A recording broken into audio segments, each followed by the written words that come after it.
ரெட்டை வேஷம் போட்டு நாடகம் ஆடிக்கிட்டு இருக்க ரோகிணி சீக்கிரமாவே வீட்டில் மாட்டிக்கிட்டு தர்மடி வாங்கினா நல்லா இருக்கும்னு நீங்க நினைச்சீங்கன்னா இந்த வீடியோக்கு லைக் பண்ணுங்க. வாங்க வீடியோக்குள்ள போலாம். என்ன ராணி, நான் பாட்டுக்குன்னு சொல்லிக்கிட்டு இருக்கேன், நீ அப்படியே அமைதியா நின்றுகிட்டு இருந்தா எப்படி? அதான் மனோஜ் உன்னை கெடுத்துட்டதாவும் உன்கிட்ட தப்பா நடந்துகிட்டதாவும் அவன் மேல நீ புகார் சொல்லியிருக்க. அதனால என்ன பண்ணு, நீ அம்மாவோட காலில் விழுந்து ஆசீர்வாதம் வாங்கு அப்படின்னு சொல்லிட்டு முத்து சொல்ல இங்க குழப்பத்தோட ராணியும், என்னங்க சொல்றீங்க? நான் எதுக்காக உங்க அம்மா காலில் விழுந்து ஆசீர்வாதம் வாங்கணும்? என்ன ராணி பேசுற? மனோஜ் உனக்கு எடுத்திருக்கான். ஓ, மனோஜ் உனக்கு புருஷனாக வேண்டிய நேரம் வந்துருச்சு. நான் சொல்றது புரியுது தானே? அதனால தான் சொல்றேன், உன்னோட அத்தை காலில் விழுந்து நீ ஆசீர்வாதம் வாங்கிக்கோ அப்படின்னு முத்து சொல்ல உடனே விஜயாவோ, என்னங்க இவன் என்னங்க பைத்தியம் பிடிச்ச மாதிரி பேசிக்கிட்டு இருக்கான்? அவ தான் ஏதோ கூறு கெட்டத்தனமா மனோஜ் தப்பா நடந்துகிட்டு தான் போய் சொல்லிக்கிட்டு இருக்கா, நாடகம் ஆடிக்கிட்டு இருக்கா. இவனும் அதை புரிஞ்சுக்காம என்னமோ அவளை போய் ஏன் காலில் விழுந்து ஆசீர்வாதம் வாங்க சொல்றான், நீங்களும் அமைதியா பார்த்துக்கிட்டு இருக்கீங்க அப்படின்னு சொல்லிட்டு விஜயாவோ பதட்டத்தோட பேச உடனே அண்ணாமலை இருந்துக்கிட்டு, டே முத்து, என்னடா சொல்ல வர? அப்பா, நான் சொல்றத தெளிவா கேளுங்க. மனோஜ்க்கு எடுத்துட்டதாவும் தான் மேல ஒரு கண்ணு இருக்கிறதாவும் இந்த ராணி மனோஜ் தப்பா பேசுறா. அதனால என்ன பண்ண முடியும்? தப்பு பண்ணவன் தண்டனை அனுபவிச்சு தானே ஆகணும். அதனால தான் மனோஜ் கையாலேயே இவளோட கழுத்துல தாலி கட்ட சொல்ல போறேன் அப்படின்னு சொல்லிட்டு முத்து சொல்ல, இதை கேட்டதும் அங்க இருந்த ரோகிணியோ, முத்து, தேவையில்லாம மனோஜோட வாழ்க்கையில நீங்க தலையிடுற வேலை வச்சுக்காதீங்க. அவரு ஏன் புருஷன், எப்படி நீங்க இன்னொருத்தி ஏதோ தேவையில்லாத பழிய போட்டான்னு சொல்லிட்டு அவ கழுத்துல தாலி கட்ட சொல்றீங்க? நீங்க பண்றது தப்பு முத்து. எல்லாத்துக்கும் நான் பொறுத்துக்கிட்டு அமைதியா போவன் மட்டும் நீங்க கனவுல கூட நினைக்காதீங்க அப்படின்னு ரோகிணி ஒரு பக்கம் கோபத்தோட பேச உடனே மனோஜ் இருந்துக்கிட்டு, டே முத்து, நீங்க எல்லாரும் அந்த பொண்ணுகிட்ட பார்த்து பேசுன்னு சொன்னதுனால தான்டா நானும் அவகிட்ட அவ வழியிலேயே போய் அவளை என் வழிக்கு கொண்டு வரலான்னு பார்த்தா கடைசியில் அதை ரெக்கார்ட் பண்ணி இவளோட புருஷன் ராஜா வச்சுக்கிட்டு என்ன மிரட்டினான்.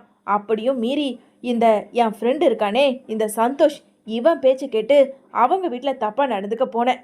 உண்மையாக சொல்கிற முத்து, இவன் மேலே எனக்கு ஒரு கண்ணும் கிடையாது, ஒரு மண்ணும் கிடையாது. இவளை எனக்கு பிடிக்கவே பிடிக்காது. இவளை பார்த்தாலே எனக்கு ஆத்திரமா வருது அப்படின்னு சொல்லிட்டு மனோஜ் சொல்ல உடனே இங்கே முத்து இருந்துக்கிட்டு, டேய் ஓடுகாலி, அதான் அந்த ராஜாவே எல்லா வீடியோ ஆதாரத்தையும் அப்படியே காட்டுறானே. ஒருவேளை இந்த வீடியோ ஆதாரத்தை எடுத்துக்கிட்டு போய் அவன் சொன்ன மாதிரி போலீஸ் ஸ்டேஷனில் போலீஸ்கிட்ட காட்டிட்டா அதுக்கப்புறம் காலம் ஃபுல்லாக நீ ஜெயிலில் இருக்க வேண்டியது. அப்படி இல்லைன்னு வச்சுக்கோ, இந்த பொண்ணோட கழுத்தில் தாலியை கட்டி இவ கூட புருஷனா உன்னை வாழ சொல்லுவாங்க. அப்படின்னா சரி சொல்லு, நான் வேணா ராஜாவை இந்த வீடியோ ஆதாரத்தை எடுத்துகிட்டு போய் போலீஸில் கொடுக்க சொல்கிறேன் அப்படின்னு முத்து சொல்ல உடனே இங்கே மனோஜோ, டே முத்து, என்னடா நீ எனக்கு சப்போர்ட் பண்ணுவேன்னு பார்த்தா அந்த ராஜாக்கும் ராணிக்கும் சப்போர்ட் பண்ணி பேசிக்கிட்டு இருக்க. சரிடா, இப்போ என்ன, அவ கழுத்தில் நான் தாலியை கட்டணும் அப்படி தானே? சரி, நான் கட்டுறேன் அப்படின்னு இங்கே மனோஜ் ஒத்துக்க உடனே ரோகிணியோ, ஏய் மனோஜ், உனக்கு என்ன பைத்தியம் பிடிச்சிருக்கா? நான் தான் உன் பொண்டாட்டி. இவ கழுத்தில் போய் நீ எப்படி தாலி கட்டுவ? அதுவும் நான் உயிரோட இருக்கேன். தூ, நீங்க தேவையில்லாத பேசிக்கிட்டு இருக்கீங்க.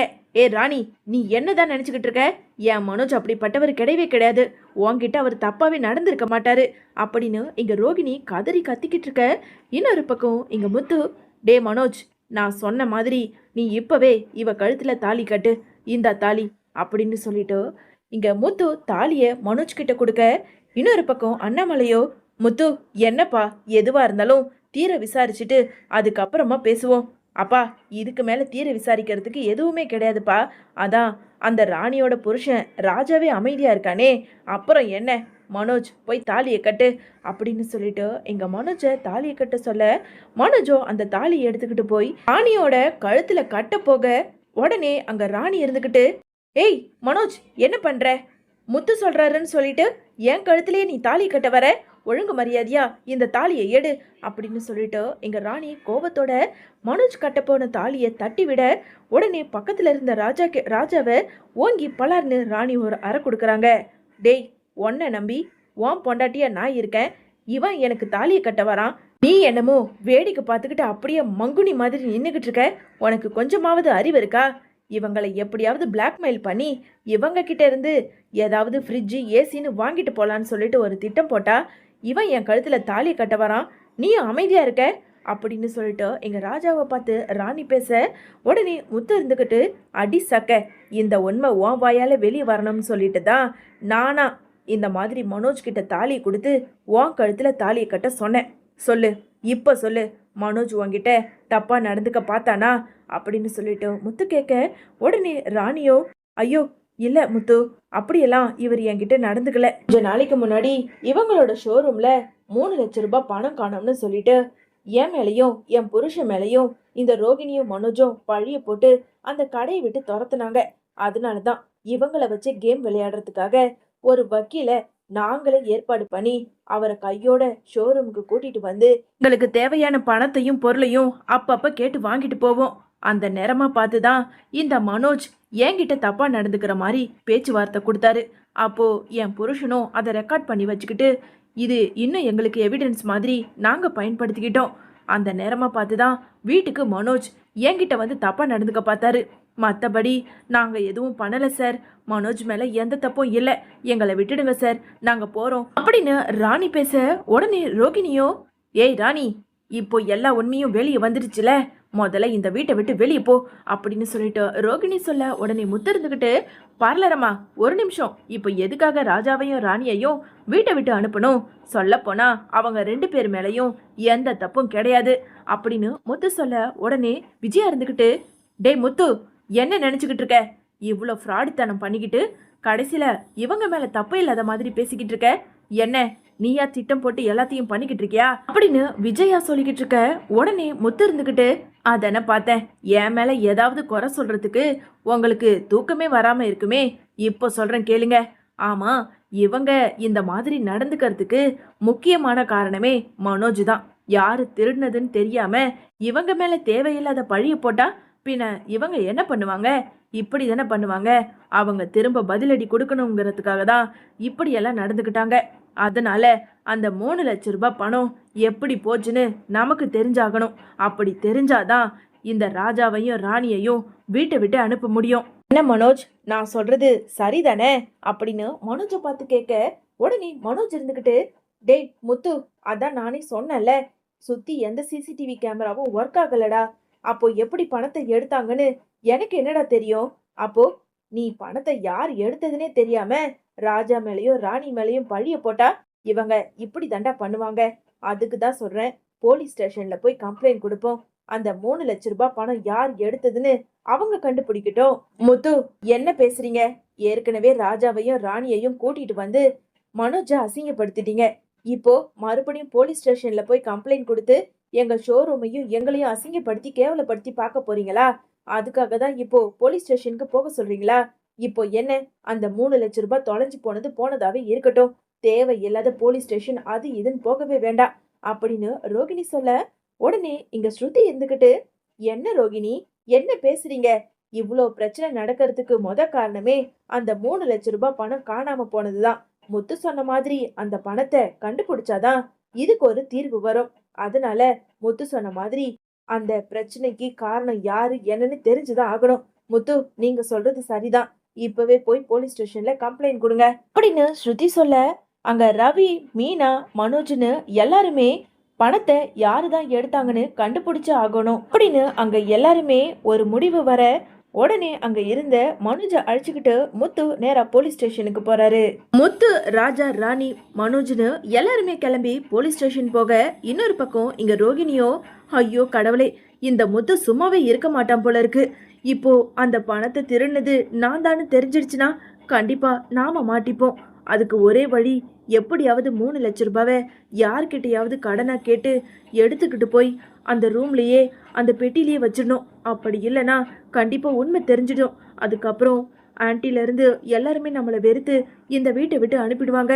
அதை விட அசிங்கம் நமக்கு எதுவுமே கிடையாது அப்படின்னு யோசிச்ச ரோகிணி வேக வேகமா வந்து ரூமுக்குள்ள கதவை சாத்திக்கிட்டு இங்க தன்னோட ஃப்ரெண்டு வித்யாவுக்கு ரோகிணி ஃபோன் பண்ணி உடனே 3 லட்சம் ரூபாய் எப்படியாவது ஏற்பாடு பண்ணி கொடு அப்படின்னு சொன்னதும், உடனே இங்க வித்யா இருந்துகிட்டு, ஏ ரோகிணி, நீ என்னதான் உன் மனசுல நினைச்சுக்கிட்டு இருக்க? நீ கேட்கும் போதெல்லாம் நான் பணத்தை எடுத்து நீட்ட, நான் என்ன அவ்வளவு பணமா வச்சிருக்கேன்? கண்டிப்பா இல்லடி, எனக்கே கல்யாண செலவுன்னு 1008 செலவு இருக்கு. இதுல நீ கேக்குற பணத்தெல்லாம் என்னால ரெடி பண்ணி கொடுக்கவே முடியாது அப்படின்னு சொல்லிட்டு வித்யா சொல்ல, ஏய் வித்யா, தயவு செஞ்சுடி, கொஞ்ச நேரத்துல மறுபடியும் நான் எப்படியாவது திருப்பி கொடுத்துட்றேன்.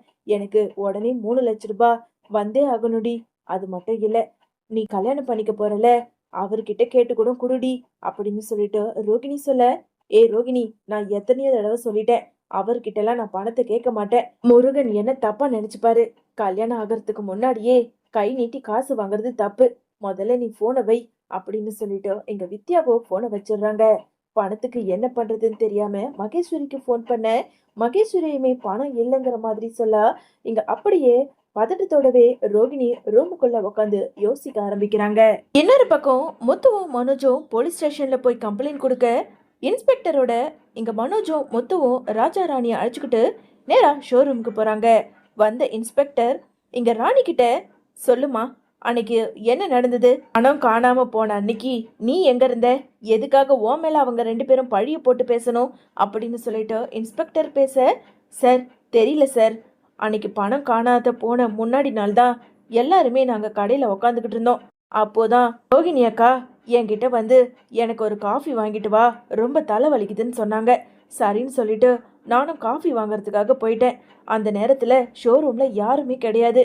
ஒருவேளை அவங்க கூட பணத்தை எடுத்திருக்கலாமோன்னு எனக்கு சந்தேகமா இருக்கு அப்படின்னு சொல்லிட்டு ராணி சொல்ல, உடனே இங்க மனோஜ் இருந்துகிட்டு, ஏய் ராணி, ஏன் பொண்டாட்டி மேல நீ பழிய போடாத.